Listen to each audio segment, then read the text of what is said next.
from. You didn't remind me. Ah. Sorry. You'll have to do your bit again. So I'm a Qi Gong teacher, and Qi is energy and Gong means work. So it just means working with your energy, Qi Gong. It's a like meditative exercise. So people find it very calming and relaxing, but it's also very energizing, good for the health. And it's also something that helps us to balance out modern day life.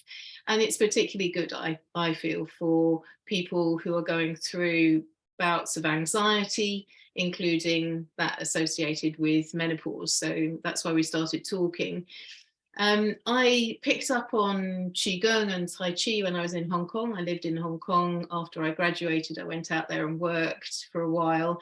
And met some really interesting and inspiring people, and then went on to America, stayed there for a while, and I was starting to look at acupressure as well. So acupressure is like acupuncture, but without the needles. So it's the same points, but you use your fingers and thumbs and sometimes equipment to stimulate the points, and it has the same benefits. So Qi Gong and acupressure, in my view, go together beautifully because you're working on the same energy system. So this is kind of a little bit different from what we're used to in Western world, as it were. So I'm going to explain a little bit about that in a second. But just before I do, I think one of the reasons that I kind of went into teaching it and, you know, getting more qualifications and training and so on, was because when I was a chief exec of a large organization for people with special needs, lots of different schools and colleges, people with special needs. It was a wonderful job. I loved it, but it was obviously quite stressful. I had a lot of employees. I had a lot of wonderful students that we were working with. So there was a lot of responsibility and it was very busy. And so I found, for me, Qi Gong was fantastic at keeping the balance. So I was able to balance and manage all of that stress with you know, periods of just breathing, relaxing, and so on. So I picked up a lot of techniques, not only just, you know, doing classes every week, but I picked up a lot of techniques that I could do during the day. So when I was, you know, in my office or in the schools or whatever, and things were getting a little stressful, I often went to the ladies' loo and did a little bit of shaking of, you know, just releasing stress. So little tiny techniques that take only a few seconds or a minute, you know, can really make a difference to your overall stress levels and therefore your health. So I found that through putting together my knowledge and training with that experience was really beneficial for me, and I wanted to kind of share that with everybody else. So I then went on to sort of take early retirement and start teaching the Qi Gong and doing one-to-ones with the acupressure as well. So that's kind of how I got to where I am. I'm also a mum, so I was juggling everything in the usual way that we do. So used to having lots of things going on at once. So that's how I kind of got into Qi Gong. Do you want me to carry on and talk about the next bit, or do you want to? Let's bring it a little bit more into menopause now. Thank you for that. So, I mean, I myself am part of the sandwich year, they call it now, sandwich age, where you've kind of either got people kind of younger that you're looking after, and then you've got people that are older that you're looking after, and you're kind of in the middle with kind of two levels of support often that you're giving. And then on top of that, you're probably managing a household and holding the job. And, you know, we have a lot to deal with, which brings us into, you know, potentially a greater state of anxiety. And then to top it all, you start going through perimenopause and menopause.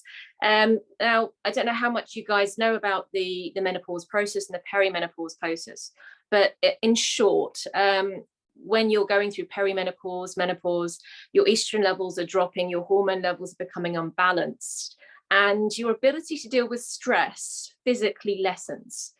So what you could probably deal with in your 20s or 30s, I mean, I I used to run an IT help desk, be a part-time fitness instructor, and run a business doing a relax and pamper breaks, and have a social life in my 20s. I don't know how I did that. Honestly, the thought of doing that now would just kill me. So, you know, what you could get away with in your 20s is harder sometimes when you kind of start to come through that menopausal stage. The other thing to understand about how your body reacts to anxiety and stress as well, or stressors, is that it doesn't actually differentiate between the types of stress.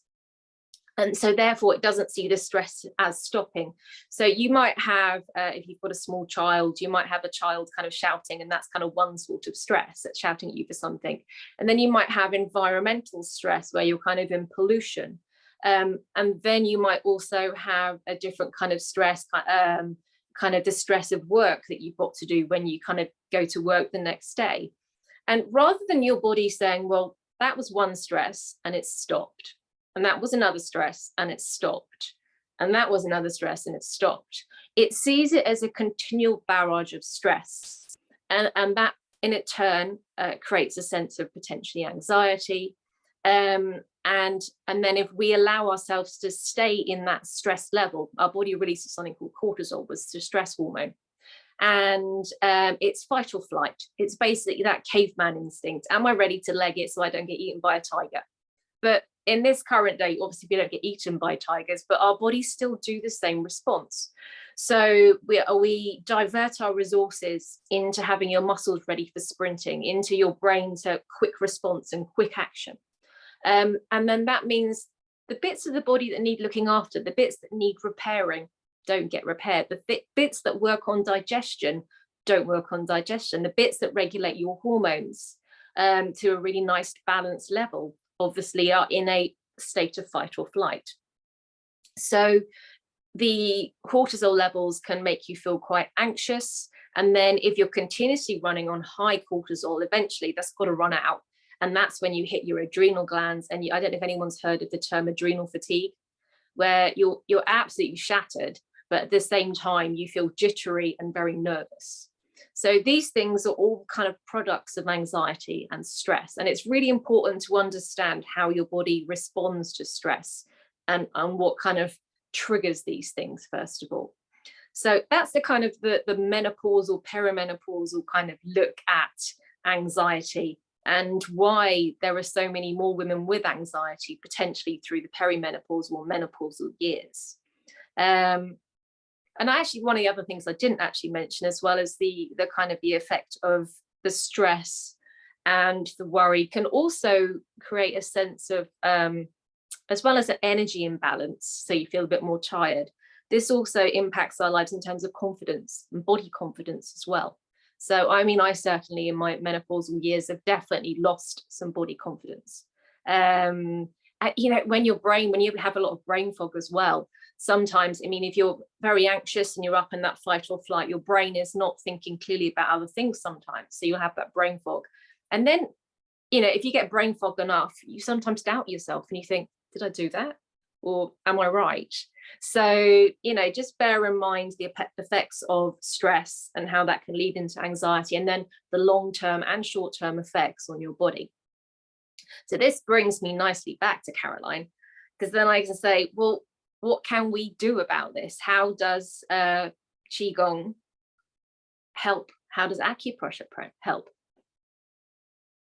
Yeah, so we're talking about energy here, with the system in your body being not only your physical body, which is the form, but also the energy that's going around, that's operating all the systems, if you like, in the body. It's your life force energy, and that's what we call Qi.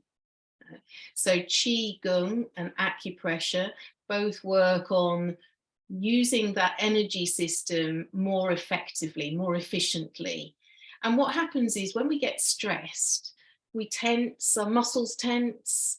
That has an effect on our physiology, and the energy can't flow, if you like. So what we do is we work on relaxation so that we release the energy that's caught up. So, you know, when you're walking around and you're really stressed and you've clenched your jaw and your shoulders are up here and everything, you feel exhausted. You know, it very quickly you drain of energy because you're using all your energy up in those muscles. So what we want to do is relax. And like Alison says, we want to move from fight and flight into rest and restore, if you like. So our nervous system can switch from one to the other. And we can use these little techniques that I'm going to show you in order to just switch the nervous system into relaxation, feel better, and also have a really good impact on our bodies. Now, I mean, stress is normal. It's our protection, as you were saying, in case there's a tiger at our door. But, you know, that is part of our hard wiring. So there's nothing wrong with it as such. But if we get into chronic stress, which we do a lot in our modern world because we've got so much going on all the time, then it can have a negative impact. And we know from lots of studies that stress affects health very much. So what we want to do is work with that energy system and release the stress that's held up in it, and also release old energy that we don't want anymore. So what tends to happen is we start overthinking, think like crazy, and that affects our emotions. And we tend to think negatively because we're hardwired to do that for safety. And so what happens is we start to think, well, I can't do that. So-and-so always said I was no good at that. And so these self-limiting beliefs come into our mind, and that affects our emotions. It affects our heart energy in Chinese medicine terms, and this in turn affects the physiology. And we know this is not just ancient wisdom, but it's also proven in terms of modern science now as well. So this energy, what the hell is it? What's this energy? It's actually difficult to describe and put your finger on. So I'm just going to get you to just rub your fingernails together, and just join me doing that. Just rub your fingernails together and just take a deep breath in and out as you're doing it. Just do a little bit of rubbing of those fingernails. And as you're doing that, just the nails, you're just rubbing the nails. What you're doing is you're stimulating the ends of the energy pathways that are going through your body in terms of Chinese medicine. So just keep doing that for a second longer. So we'll just take a deep breath in and out as we do it. So that kind of intensifies it. Are you ready? And then just slowly open your fingers out and just tune in. See if you can feel a bit of vibration, a little bit of tingling, sometimes a bit of warmth. And that's your energy. That is your life force. And it's always there. It's just that we don't always notice it. It's quite often under the radar, if you like. And so in Qi Gong and Accupressure, we start to work with it in very subtle ways. It is quite a subtle thing, that. So we want to tune in like we're tuning into a radio station. And we want to change that radio station from anxiety and some of the other things you've mentioned, brain fog, maybe lack of sleep, hot flashes, etc. We want to change the dial to something that's calmer, and so that our system can respond. So I'm going to show you a nice little pressure point, which is good for anxiety. Yin, it's a yin. So basically, menopause is a yin deficiency in terms of Chinese medicine. So what we want to do is bring the yin energy. Yin energy is calming. Okay, so we want to calm and relax. So if you take your little finger, try this, and bend it over, and roughly where it falls, if you just press your thumb in there, you press your thumb in, and then just do nice little slow thumb circles like you're massaging in. Just go in there a little bit deeper if you can. Take a deep breath in and out. If you breathe nice and slow, it sort of intensifies the feeling. Now, if you feel around, you might find that some part is a little bit more tender. If it's tender, then there's an indication that it might be a little blocked in terms of the energy. It's not a problem as such, you just want to release it. Okay, try the other side. Sometimes you find, so just bend your little finger over and into that area there. This is a heart point. It's on the heart energy pathway, heart 8. Take a deep breath in and out. That's it. And just feel around, do a little massage. And you can just do this for like 30 seconds on each side. And immediately you start to feel a difference very often. And, you know, you'll find some points work better for you than others. So just experiment's fine.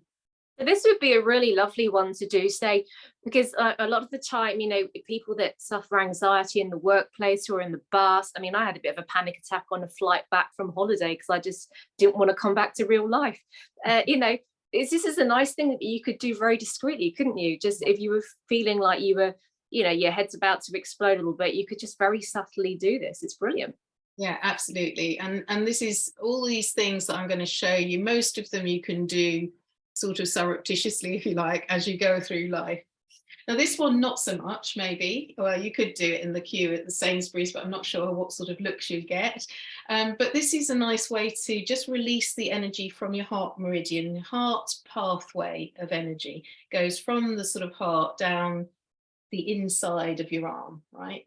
So what you can do is you can just slap down that arm. So you kind of wake up the energy that's sort of stuck in there.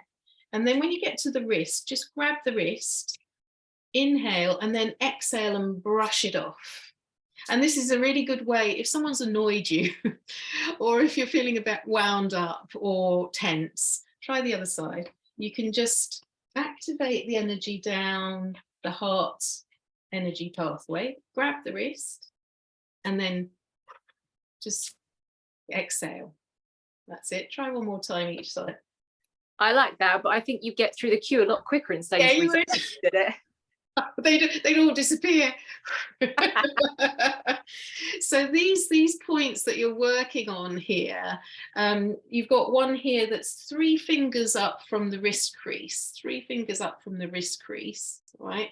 And right in the middle of the wrist. And if you just press in there, you can feel there's sort of, it feels a bit like elastic bands in there, there are tendons in there, right? And then you can just press and massage. Take a deep breath in and out, or you can just press in and then release slowly. You can do both. You can just play around, just feel around, and you sort of eventually get a sense that, yeah, that might be the point, you know. Sometimes it's a bit tender as well. Okay, so this one's called pericardium 6. This one is good for hot flashes, you know, for night sweats and you know, when you suddenly get very hot, because the pericardium is the heart protector. Try the other side. 3 fingers up from the wrist crease, and then right in the middle there, between the tendons. And just feel around. Sometimes you have to feel around a little bit before you find it. And then just take a deep breath in. Don't worry too much if you don't get it exactly on the spot either, because you're still setting up a little bit of a vibration across the across that area. So it's not like acupuncture where you have to be a bit more accurate. You can still affect it. There's another one that's good for night sweats and hot flushes, and that is heart 7. And that's just on the wrist crease there, near the little finger. So you go down from the little finger and just feel into the dip. There's a dip there. And just massage into there. And take a deep breath in and out. And just thumb massage or press in. And relax.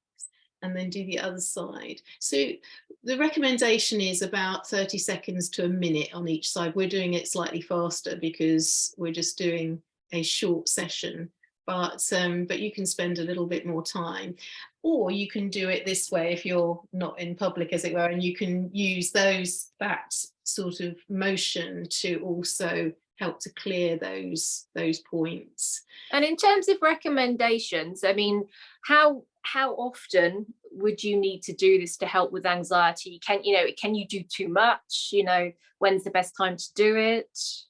Yeah, I mean, to a certain extent, a lot of the things that we do in Qi Gong and acupressure, I'm always saying in my Qi Gong class, people will know this, I'm always saying, listen to your own body and work what works in for your day, because there's no point in me saying to you, you've got to do X amount of time and you just can't fit it into your day.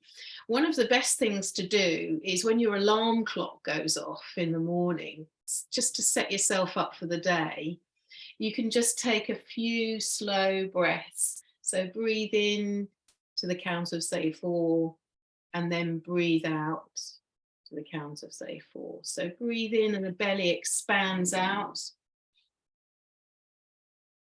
And breathe out and the belly relaxes back. And just feel the effect on the nervous system straight away.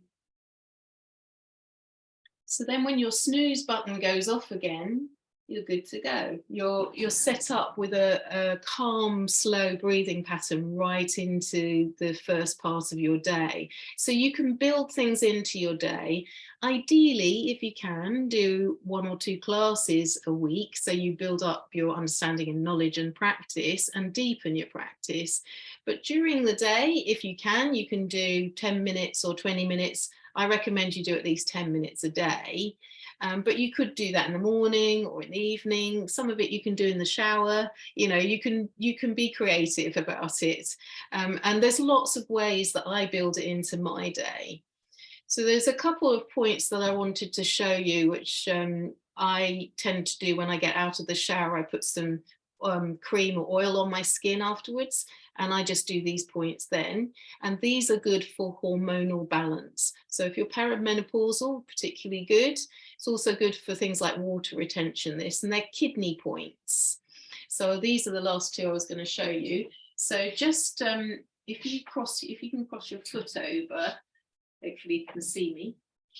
And then on the inside of your leg here, just feel down to the ankle bone. So there's a bone that protrudes there, the ankle bone. Okay. And then if you slide your thumb underneath the ankle bone and press in quite firmly and just circle in there, and then just move it around. You might need to support your foot with your hand, your other hand. And so just support your foot with your other hand and then just thumb circle in there. Can you feel that? Just right underneath the ankle bone. Take a deep breath in and out. So this is a kidney point. It's also good for bringing the energy down the body. So if you've got a lot of thoughts going on in your head, it's a good way of bringing your attention down the body, down to the bottom. And the other point is just go back to the ankle and then just glide along towards the Achilles tendon, so towards the back of the ankle. Sorry, Margot's just said, do you mean at the top of the ankle bone or underneath? Oh, sorry, yes. So if you go onto the ankle bone, so the one I was doing before, go onto the ankle bone and slide down towards the bottom of the foot, as it were, and just underneath. So you tuck underneath the ankle bone a little bit and just feel around in there. And it's usually pretty tender when you get the right spot. So you just need to feel around a little bit. You got that? Yeah, it's kind of like it's the Qi Gong equivalent of kind of grounding as we do in yoga, I suppose, yes, isn't that's it? Right, yes. You just feel your brain just like, that's nice. Right, exactly. And then the other point is the other side of the ankle, so going down from the ankle bone towards the Achilles tendon at the back of the foot, and just in there, just thumb circle in there. So what I do in the morning after I get out of the shower, I just put some cream or oil on there, and as I'm doing that, I'm just also massaging those points. Only takes a few seconds to do all of those things, and it just keeps the energy flowing everywhere, because what we want to do is keep it moving, because it's when it gets stagnant, as we call it, it gets sort of blocked, and that's when we start to have issues, body issues. So the more that we can bring in that balance, the better. And there are other points as well for sleep, and obviously in terms of the Qi Gong. Now, the practice of Qi Gong is very calming. So we're bringing the energy down, often into the center. So again, we're relaxing the mind, relaxing the heart, and centering ourselves, like you're saying, being more grounded. Those I have to say, when we practiced them the other day, I was like, oh, these are really good. And there was one other you showed me, which actually, because I work with teenagers as well, I teach teen yoga. And when I saw one of the members, I said, how are you doing? She said, I'm really stressed because I've got exams on at the moment. And I was like, oh, I have a really good one. And then I showed her the one where you showed me to touch just under the nose for anxiety, for a really good way. And that was fantastic. And then the whole class, all the kids were all going, pressing the nose. And they said, how does that work then? And I explained. So now you're going to have a whole load of kids in their exams looking like go like this. Yes, excellent. I love it. I do use it a lot with you know, children and also adults that I know who find that, you know, it's also good for just clearing the mind, that one. So just underneath the nose, closer to the nose than the lip, but in between. And then you just press in there and take a deep breath in and out. It's also good for somebody who's feeling faint. Oh, that's useful. I've actually got a client that messaged me and cancelled because she was feeling faint today. So that's quite useful to know. I wish I'd known that. Well, we've got a couple of things. I think it's well, we're kind of going over time now, so I'm going to move us into questions if that's okay. So we've got a couple of questions here. So with the ankle bit, do you have to do it on both feet? Yes. To balance out? Yes. So where it's bilateral, as we call it, it's on both feet. It's good to do a little bit on each. Usually you find that one feels like it needs it more than the other, I find, and that's partly because of the way we live in terms of our balance between left and right sides of our body. But yes, it's good to do both, and you can do both at the same time. So if you sit down on the floor, if you're watching the TV, sit on the sofa or on the floor, put your feet together. And then you could do both at the same time. You don't have to do them separately. You can also do different points at the same time. So if this one, for example, here that we just did, pericardium 6, you can do one on the other side, which is good for the immune system. And you can do them both at the same time if you want. So it doesn't have to be all separate and all in an order. So that's brilliant. Sorry, someone's just saying they had to rush off, but they said it's been really informative, and thank you. So thank you very much. Any other questions, guys? Pop them in the chat.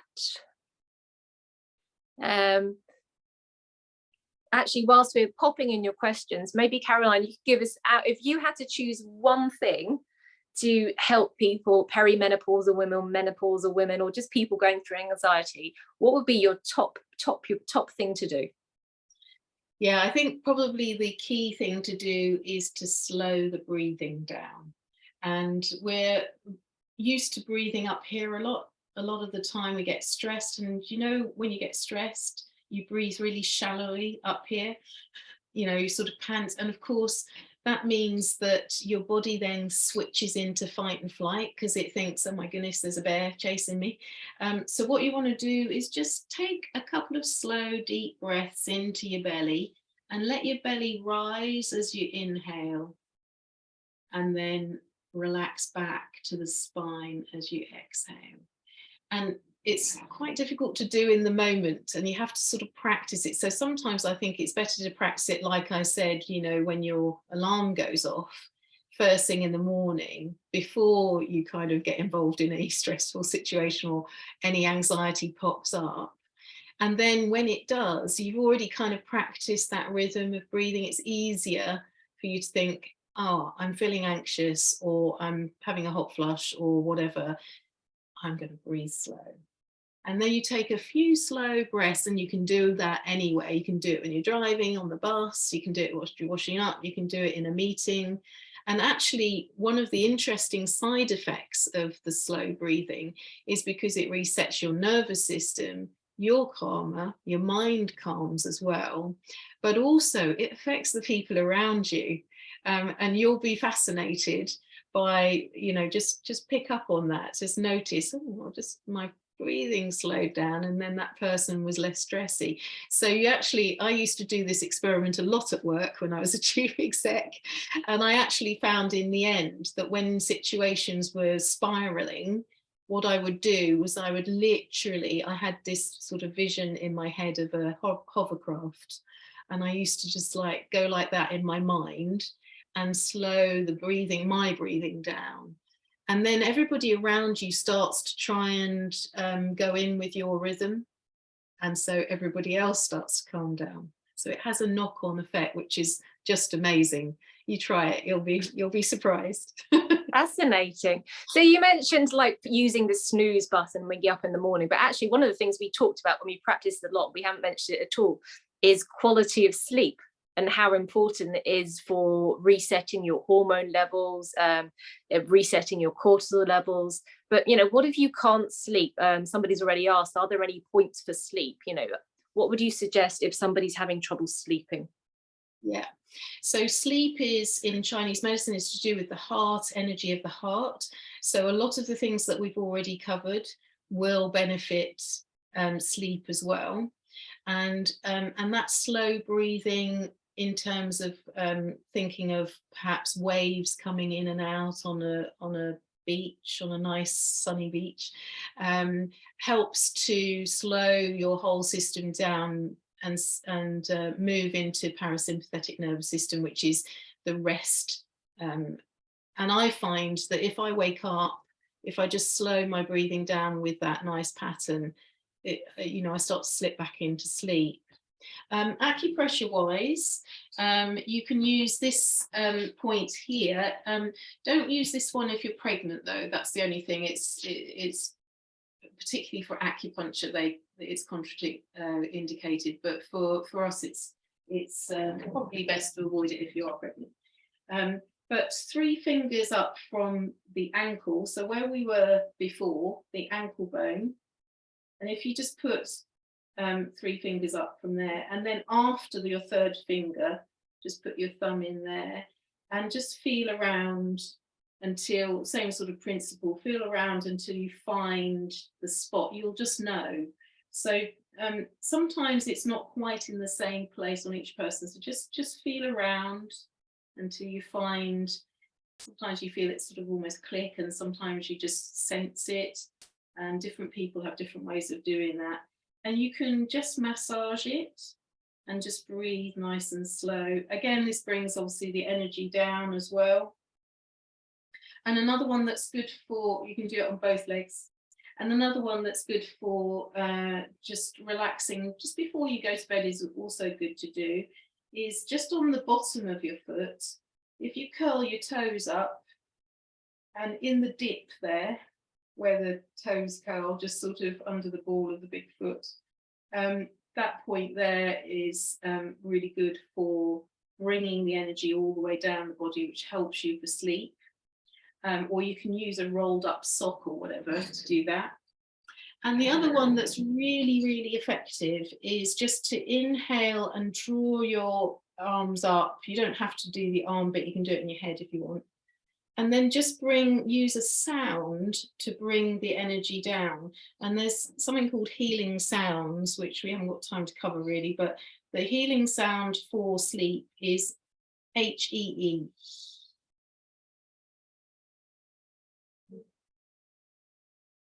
And if you do that a few times,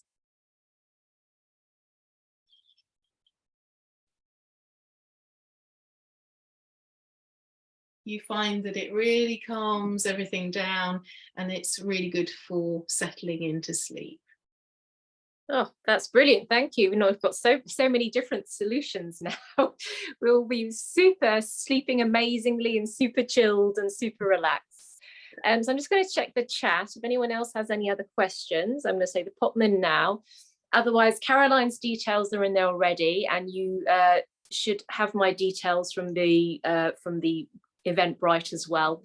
So if you need to get in contact with us, or if you have a kind of burning question, do get in contact, drop us, either of us, an email, and we're more than happy to answer. I will also record this, and you will get, well, it's recorded, you will get a recording of this probably in about a week's time when I get around to editing it. So if you've been listening and thinking, goodness me, how can I possibly remember all these amazing things?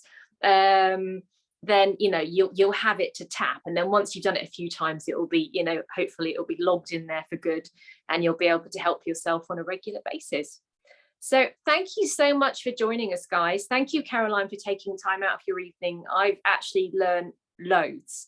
And I've got to say, given that we've been talking for probably about half an hour, 40 minutes, there was so much information in there. We totally got value for money, I have to say. And it's free. So you got loads of value. But thank you so much for sharing all those points. Thank you so much for taking your time out of a cold, dark evening, guys. The next month, I will be doing a webinar on menopause and thyroid issues. Well, I'm doing and it's a lady who's born without a thyroid. So she's got a doctorate in thyroid health and nutrition, and she's absolutely fascinating to talk to. And thyroid is one of those things that we don't really think about, but it has such a massive function on the body. And again, particularly through menopause, we can go through, you know, changes with it, and stress affects your thyroid as well quite significantly. So if you're interested, keep an eye on Eventbrite, or follow me on Facebook, Instagram, or whatever. If you're not on that, it'll be on my website as well. I always pop it under the events page. So if you don't like social media, you don't have to like it. But thank you so much, guys. Have a wonderful evening. Thanks, Alison. Thank you. Thank you. Thank you.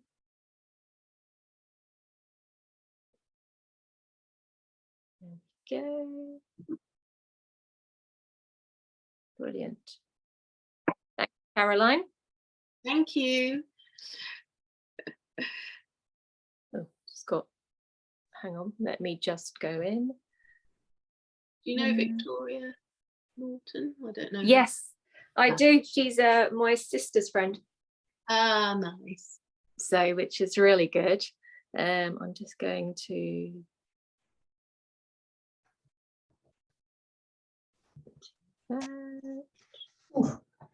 That was wonderful. Thanks so much. Thank you. It's just us then. Thank you, Christine. Was it kind of useful? Yeah, it was very good indeed. Yeah, very informative.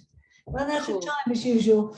I know it's difficult to fit it in half an hour, but that's quite good in a way, isn't it? Yeah. There's a lot to remember actually for people. Yeah, and what I did fail to do epically was I failed to mention your book and your classes.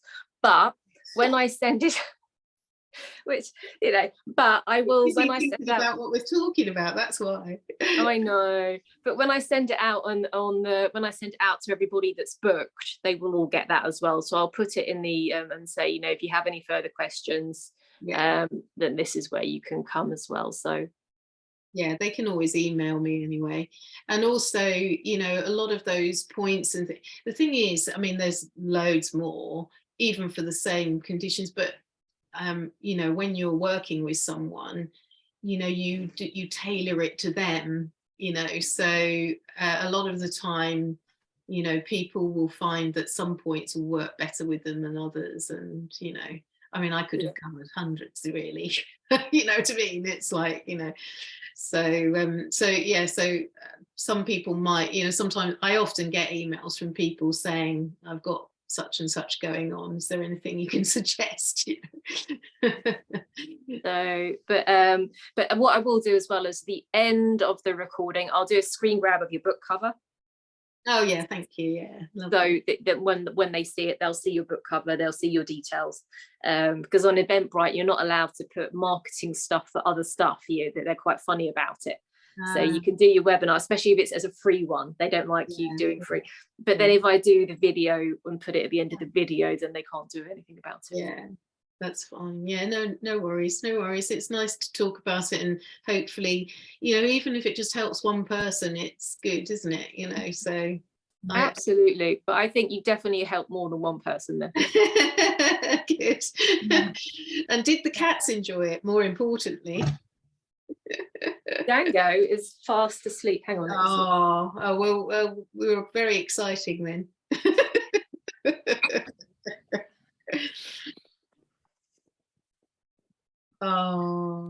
It's very hard to angle your camera when you're there. You go. Oh look. Oh, sorry. Did we wake you up?